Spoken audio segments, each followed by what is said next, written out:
All right, so after you interviewed me last week, I realized afterward that there were some questions I really wanted to ask you.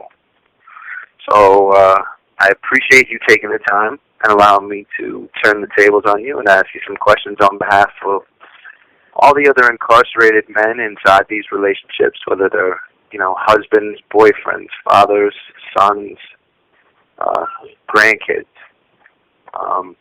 Those of us in here don't get an opportunity to see everything that takes place online. Now, I know that you personally have been doing this for a number of years, and you've invested a great deal of time, energy. It's been a lot mentally, emotionally, even financially that you've personally invested into this. And you know better than anyone else what your members most think about the other side of these relationships. So the questions that I have all come from those of us inside that don't get a chance to see everything that takes place right there on the site. So my first question is, how would you describe your online community to someone who's never been able to log on to the site, onto strongprisonwives.com?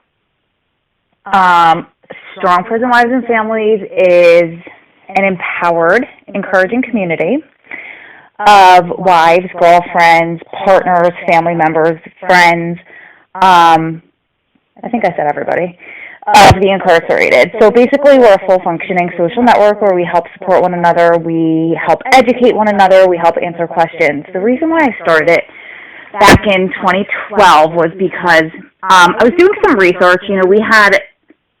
You and I had been going on for a little while, and I didn't have a place for support. My family, my friends, not very many people were supportive of it, and even ones that were supportive of it they didn't understand. It takes going through the situation to understand it. So I was doing some research, and I discovered that out of I think it's 2.2 million men that are incarcerated in the United States, and I think it's 10 million in the world. Each one of those men and women, I guess, have at least 3 supporters. But I didn't find any place online that had positive support and encouragement for those supporters. So that's how I came up with the idea. And basically, in a nutshell, we provide education, answers, resources, and support in every area of this journey. We're kind of the outside half of the reentry process. I think that's it. Did I answer your question? Okay, yeah. Okay. No, that was a lot. Yeah. That was more than I was aware of. I'm interested on the history. And 2012, I didn't realize that it's been that long. It's already 2015. Yeah. I know that over the years, countless members have entrusted you with their personal stories, their greatest hopes, their wildest. This call is from a federal prison. And I was really interested to hear what some of the more commonly shared themes that you get from your members through those stories. Wow, I get a lot. I get a lot of emails. I get a lot of various different stories, and it's an honor, too, that these people trust me with their stories and their intimate, sometimes embarrassing, the details. So a lot of them are very different, but some themes that I do that are repetitive are, just dealing with life on the outside, dealing with the finances, questions about processes and procedures, questioning about their kids and raising their kids, and do I tell my kids? How do I tell my kids? Bringing my kids to visit. Another huge one is dealing with controlling husbands who are trying to control their lives from the inside. Or the guilt of moving on and living her life, almost like a survivor guilt type of thing. And unfortunately, a lot of questions I get are from women who are in abusive relationships, either from former drug addicts or have cases with domestic violence. And a lot of times, unfortunately, they want to come to me and they want me to tell them. They think I'm going to tell them that it's okay to stay with him because of my position. And of course I would never do that. I would never ever advise somebody to stay in a toxic relationship. So I don't have any background in psychology. I don't have any psychologists currently on staff. So what I usually do is tell them, I thank them for coming to me, and I try to tell them, too, that they deserve more. And I always send them to this Facebook page that I found that's really, really good, and it's for specifically for women who have been or are being abused. And, I advise them to get professional help, but that's a big one. That's a huge one that I get. I mean, I think I got 2 or 3 emails just from women last week who are in very similar situations. Wow, I'm a little surprised by that one. I'm interested to know a little bit more about, you said you have a Facebook page right now to direct people for help. And you said you don't yet have a counselor directly on staff or someone that you can, direct these women to. Is that part of the future plans at any point? Yeah, it's something that we've tossed around. I mean, right now I'm in the very, very early stages of incorporating Strong Prison Wives and Families as a nonprofit because it seemed like the most logical next step. And I really, really want to use this not only as a place for these women to come and get support. Sometimes it turns into them coming and frankly bitching about their situation, which is okay to vent, but sometimes there's a line between venting and just getting wrapped up in the misery and encouraging each other through the misery. And I really want to turn that around, and I really want it to be a place of support where I can actually support and help them and provide services like counseling or like, transportation or ride sharing and that kind of stuff. So the first step is to incorporate it, and then the next step is to get the 501. I always say it wrong. I don't know if it's 501c3 or 3c. I always say it backwards. But the nonprofit charity status, and then continue on and add things. Like the first thing I would love to do would be to get somebody on staff who's a professional counselor, just to send these women to, because I know these women need it, and I don't believe that they deserve it, nor do they believe that they can afford it, and they don't know the resources available to them to be able to afford it. Okay. Well, one of the most beneficial things that I've always acknowledged from Strong Prison Wives is that it's a community, that it's a built-in support network, that even if you don't have someone, a professional counselor on staff at this point, like you said, women can come to you or to each other, and they can share their concerns. They can share, their stories, whatever it is that they're going through, and it's important to have that outlet. I know how much we value that in here, and how infrequently we get an opportunity to share our stories, our emotional turmoil. So I know how important that is. Mm-hmm. I was really interested in hearing some of the more frequently mentioned fears or concerns that you hear from members concerning those of us on the inside. What are their concerns about us? I think the number one fear that I get over and over again is him getting into a fight or somebody being disrespectful, and him, we hear on the outside, we hear all of these quote-unquote prison rules and these unwritten laws that you guys need to abide by, and I think that these women fear a lot that he's going to have to, by prison law, respond to a situation that he doesn't necessarily feel like he has to, or he doesn't want to because he, let's say, has half foot in the street, or he hasn't matured enough yet to walk away from a fight or something like that, and a fight escalating to the point where he gets hurt or seriously hurt or hopefully not but killed in there. I mean, I hear that all the time. And then there are my members who we call MWI, which stands for Met While Incarcerated, so they didn't know each other prior. A lot of those members are fearful that they're being used, or not just MWI, but a lot of my members from any walk of life fear that he's cheating and he's writing to other women and he's, dealing with his baby mama while he's still in a relationship with her. So being played is a big one. For the drug users, that he'll go back to drugs, or for both drug users and other inmates that he'll hit the street again as soon as he comes home. So there's also that set of fears that comes with the reentry process. And, is he going to get in trouble again? Will he integrate again? Will we be able to survive this life together again on the outside? Those are really the common ones that I can think of off the top of my head. Okay. Those are all valid fears, whether it's dealing with the prison politics. This is well outside, the normal society, how things operate out there, and it really, This call is from a federal prison. it's reassuring for me to hear that so many of your members have expressed that they're concerned that their significant others in here would rather be able to avoid all the prison politics. So for me, that's reassuring long term that, hopefully as things begin to shift, with policies as far as reentry, the guys will be given a greater opportunity to make those choices, to choose, more productive outlets while they're in here and get more involved in that process of getting ready to go home. Because all the other things that you said as far as, women being concerned about being used, cheated, played, the guys are going to go right back to their old behaviors. A lot of that's because, we don't get an opportunity to, as I said, for the emotional outlets in here, but nor do we get much of an opportunity to address some of the deeper issues that need to be tackled. Just as you said, it'd be nice to have somebody on staff, a counselor, to help your members.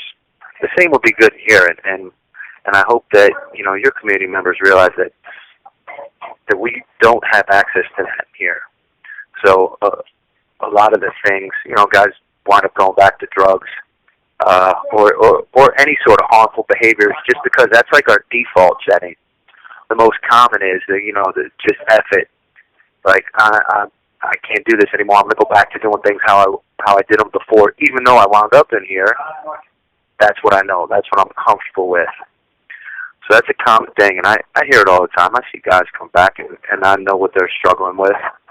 And what I've always been excited about with Strong Prison Lives is that if you have a community of supportive, a whole support network on the outside of everyone, talking about the issues that really matter and helping all of you out there get ready to help us make this transition, it's that much more likely for things to work out, for it to, I'm not saying it's going to be a painless, seamless transition, because a lot of guys have been away for a long time. But, confronting a lot of these issues up front, talking about them, getting them out there, can help with the whole process of getting ready. Unfortunately, not everyone is entirely understanding or supportive of prison relationships, and that makes perfect sense to me. For us, our family and friends have struggled to be supportive of our relationship, particularly on your end, because they believe that you deserve more than what I have to offer right now, and I totally get that. I'm sure many of your members can relate that, your family, your friends, everybody just wants what's best for you.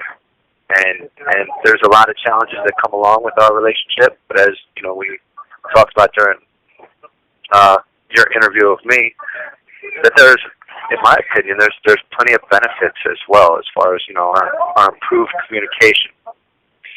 However, if you were speaking to those of us on the inside, what would you say is the best way to address those concerns, when family and friends just, when they're adamant about you moving into a more conventional relationship?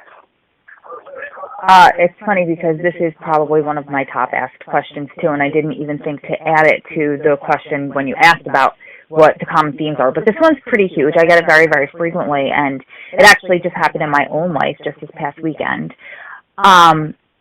So what I usually suggest to the women is just to agree to disagree. And like you said, it's out of love, and it's coming from a place of love. So I always say, don't fight, don't be combative. It's hard. It's difficult because oftentimes we feel like we have to be the voice and the defender and, come in swinging because we're the ones that are holding it down. But, it's not somebody, just a stranger talking badly about you. It's our family that's more concerned for us. So I think that there's nothing that we can say that's going to change their mind because their minds are usually just made up. And we're not the 16-year-old girl anymore that's just, it's the thrill of being in love with a bad boy. It's so much deeper than that. So I think it's just agreeing to disagree. As far as how the inmate can handle it, I think just being supportive of her. I mean, there's, like you always say, and I think it's very true, you're going to have to, or he's going to have to prove himself when he gets out. But while you're in there, there's not really much you can do as far as, unless you want to build a relationship with the family, but really it's the opposing party's probably not going to want to do that anyway. So just be supportive of her. And like you did to me, reiterate that it's out of love and that they're not doing anything hurtful or harmful, unless they do. But there was something else I was going to say and I lost it. Oh, for you and I, there's an extra layer on top of it because you're a lifer. And I know a lot of my lifer wives struggle with that as well because it's not just, I'm waiting 5 years and he'll be home. It's, I'm waiting forever. And this happened with my mom the other day. She was saying, well, you're going to be old and lonely. And she wasn't saying it in a nasty, mean way or derogatory. She was saying, I love you and I want to see you happy. And I know you want to have kids one day. And I know you want to be married one day. And she couldn't quite understand my decision, and I don't expect her to understand it. So, that's an extra layer that we have to deal with, and a few of my members have to deal with. But I think it's just a matter of understanding and tackling it with grace and with class and saying I understand and I appreciate your love for me, but my mind is made up, so as to adults, we're just going to have to agree that we're going to have to disagree on this one. Well, you do an amazing job handling those relationships on the outside, and being graceful about it. One of my favorite quotes, and I was just reading this actually between calls, has to do with hope. That says, the saying goes that you can go 40 days without food, about 4 days without water, 4 minutes without air, but only 4 seconds without hope. And I think for,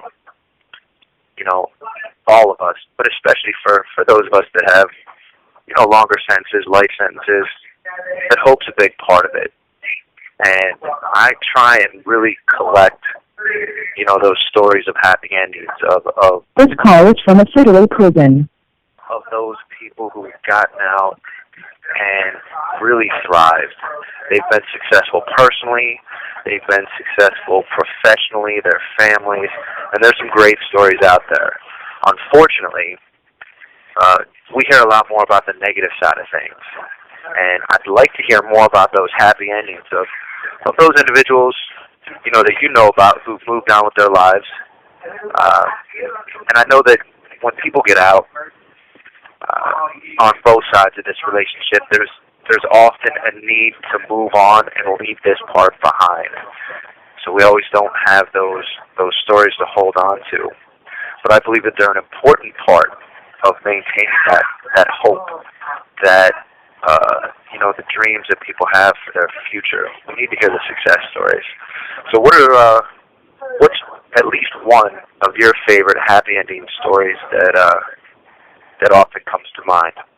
Well, I have a few that come to mind. So let me start out by saying we are lucky enough on this end of it to have access to the internet and to have Facebook and be connected to these people. So just because they aren't submerged in this lifestyle anymore and they need to leave it behind, and totally understandably and respectfully, but we get to kind of glimpse into their life still through these social media outlets. So the person that comes to mind is my co-founder, Annette, and her husband, Tom. He came home, and they have a beautiful son. And so, sometimes I get glimpses into her life. I admittedly distanced myself from her when her husband came home just because I was her ball and chain, proverbially, the link back to this. So I felt like, I wanted her to move on from me. But we also have Mrs. B. Her name's Catherine. She goes by Mrs. B. And her husband, I don't know that she says his name, but we call him Mr. Sexy. When she refers to him, they're in New York State, and he just got out, and they're doing great. And she updates one of the groups on our site called After Incarceration, and she fills us in on what's going on. And there are a lot of struggles, but she's very good at flipping it positive and saying, but I have him here with me. So those are the two from our little support family, but two of them of people that I know from a distance and weren't part of Strong Prison Wives and Families. One that I can think of specifically is Sean, and I think her name's Anne-Marie Hopwood. He's the author of Lawman. They're just super inspirational. He did, I believe, 10 years under a mandatory minimum, very similar case to yours. And he went on, he got out. I think he went through law school. I believe he's a lawyer at this point. And he's doing so much to help prisoners. This call is from a federal prison. And people in our situation, and helping guys and being the voice of somebody who's been there, but also on the other side of it. And then there's also Michael and Carol Santos. I know he did a whole bunch of years. I'm not too familiar with their story, but things that I've read, they're very inspirational. And also, I'd like to add that not just relationship-wise, but there are a whole bunch of companies out there that are started by guys who were inside that are really, really prospering, and they're having their happy ending. And I don't know about their relationships, but there's companies like Bizal, which is by Rich and Ernest, who did time. There's Hope for Prisoners, your friend John, who does reentry. There's, I don't know how to pronounce it, Pigeonly. There's Flick Shop. There's the lady that does vision boards. What's her name? Help me. I know she's an ex-offender. I can't remember her name. Wow, Veronica. I can't think of it. That's okay. I'll put a link to her. But my whole point is that there are the couples, and then there are also people that become entrepreneurs and turn their sentence around, and they're prospering as well. Wow. Yeah, that's there's a lot of great stories out there. And tons and tons. Yeah, and I feel bad because I'm only mentioning the ones off the top of my head, but there are tons and tons that have helped people in our community.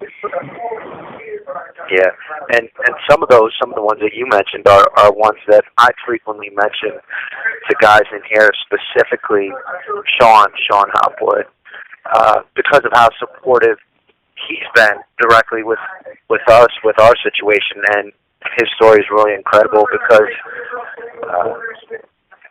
we're under the impression that there's so many limitations against us, and he's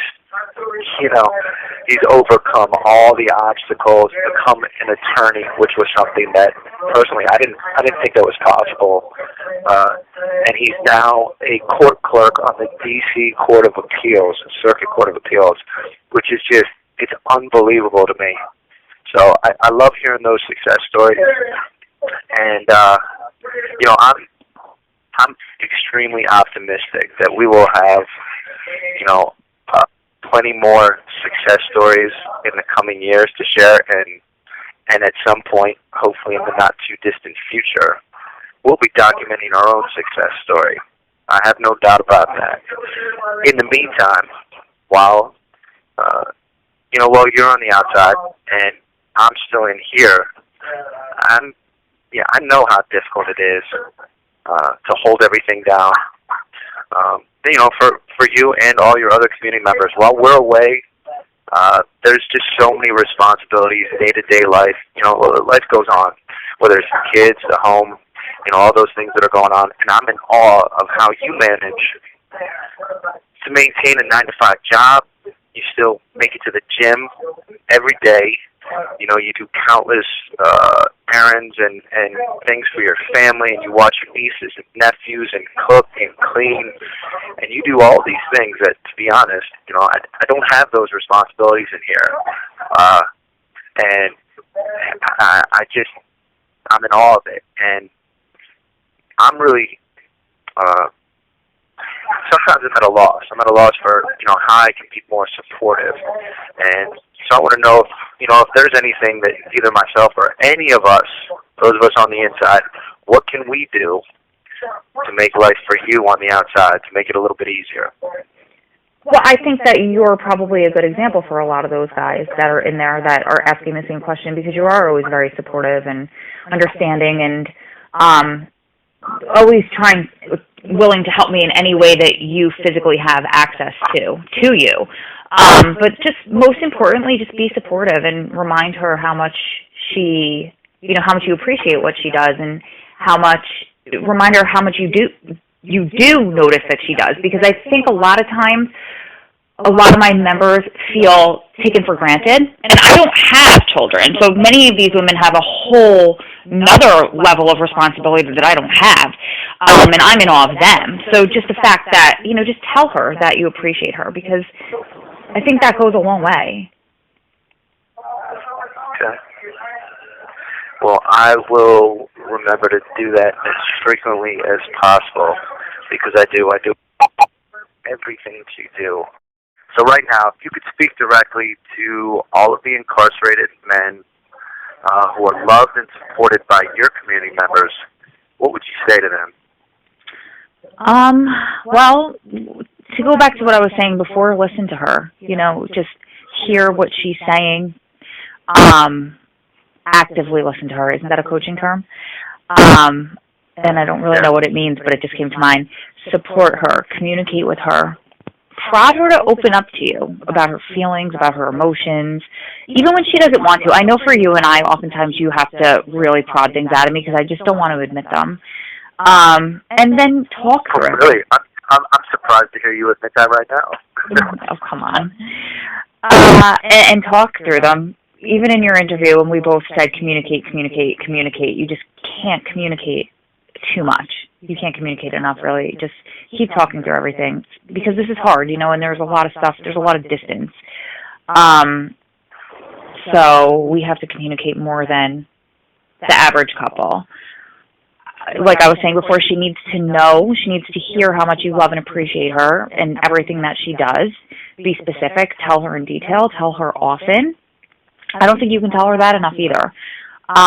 Encourage her to live her life while you're gone. A lot of these women, I don't know why I call it survivor guilt, but they have this guilt that they're here, he's there, he's miserable, he's locked in the cell, so she needs to lock herself up and kind of put herself in her own little prison. So that's doing no good for anybody, and I think that's going to cause resentment for the couple in the future. So if you can just encourage her to live her life and to go out and to be supportive of that, and you've always been so wonderful of that with me, but I don't think a lot of these women get the same encouragement to do that. She needs to hear that it's okay. She needs to know that you're okay with that she's not in prison. She doesn't need to put herself in a prison, because ultimately that's going to cause a lot of resentment as well, and I think resentment is the demise of any relationship. Complete honesty. And lastly, this probably sounds counterintuitive from somebody in my opinion, but I mean this with my whole heart. If you are not 100% invested in the relationship, let her go. Because she has her life on hold right now, basically. She's waiting for the duration of the sentence to actually start living her life with you. So if you're still in the street, or if you're playing around with other women or being unfaithful or whatever, if you're just not 100% invested in her, don't be selfish. Let her go. And I think that's it. I think that's the advice I have. Okay. That's all great advice. Obviously, I love the communication part, and I'm going to pass all that along. All those concerns, I'm getting, interesting perspective. This call is from a federal prison. That I think will be beneficial, because we always make it about us and about us being the ones who are left behind and will be alone, and that's where a lot of that jealousy comes in, and because I heard you say a couple times about guys get very controlling, and I think that's all based on, I know it's all based on fear. So really, when it comes down to that communication, like you said, you're asking for honesty, and as long as that goes both ways, and there's that open communication, I think that eliminates so many of the issues. Yeah. So I'm going to definitely pass those things along on this end. Well, and you can pass this along as well, because this is kind of important that you just said, it's all about you guys, and you guys make it all about you guys, but she makes it all about you too. She lives her life every day for him. I hear that all day, every day. She has to send him money. She has to do this. She has to do that. So when two people are making it about him, then who's giving her anything? So it has to be a two-way street. And I say that all the time to my members, because the majority of these women are just giving it everything that they have, and it's not being reciprocated. And I always use your oxygen mask on the airplane example, because it's a huge one. It's a very good one, and it's important. No, that's a great example, and you're absolutely right. I mean, in order to, if you really want things to work long term, that's how it has to be. Yeah. That's the only healthy way to do it. For the longevity of the relationship, definitely. Well, and it's very easy. All right, one last question. Go ahead. What's that? No, you go. I think it's very easy for the guy to fall into the victim. And to kind of not even realize that he's maybe manipulating the situation. Okay. All right, I got one last question for you. In a perfect world, looking ahead now, 5 years from now, what does Strong Prison Wives look like? Well, I would like to be 501c3 status or 3C status. I should have looked it up in between our calls, but I can't remember. The charitable nonprofit organization. By then, have some grants and set up some programs that I'm not going to really get into, because all of it is ideas right now. I need funding, and none of it's copywritten or anything like that, but I do have a whole bunch of ideas. I'd like for it to be running smoothly. I'd like to have, like we were saying before, mental health professionals on staff. I'd like for it to have a few meetups, maybe have a national meetup. If we could set that up, I'd like to have partnerships. Oh, and I should say this, because I thought about this before. All of those companies that I mentioned before, none of it is sponsored. I'm not being paid to promote any of those companies, so I just wanted to throw that out there. But maybe even to have professional partnerships within the community. Hopefully you will be here working on the site with me. And I will be in the role of kind of like Mrs. B is right now, and in the after incarceration type of, giving that type of advice. Nice. Because I know that we talked about this at length. As far as longer term plans, how this has become, each of us has kind of found a purpose within this, within, what we're doing, what I'm doing in here, what you're doing out there, and being able to bridge that. It's definitely, I've said it so many times, that your community is by far the most underserved, far more so than us in here. Everything right now is headed towards reentry services and trying to, improve that whole transitional period for us, making sure that adequate resources are in place. However, like you said, it's you guys out there. It's all the women who are, bearing all the responsibilities, who are taking care of things day to day, holding it down while we're away, while, we're working on ourselves in here. And I don't feel like you guys get nearly enough support. I mean, Strong Prison Wives and Families is a great start, and as those resources, the ones that you just talked about, as those things become more available, I can only imagine your community growing exponentially, because it's so desperately needed. It's needed for all of us. As you said, you guys are supporting us, but who's supporting you? Right. Need more support out there. So I'm eager to see, what the future holds and how this evolves, and I'm excited to be a part of it with you. Thanks.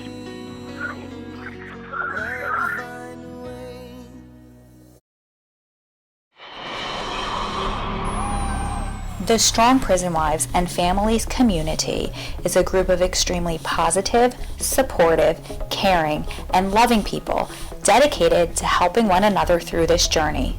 Go to www.strongprisonwives.com, leave a comment, and join in on the conversation now. Also, check out our blog section where you can read daily thoughts from fellow wives and family members. Hop into the action by posting comments or your own blogs too.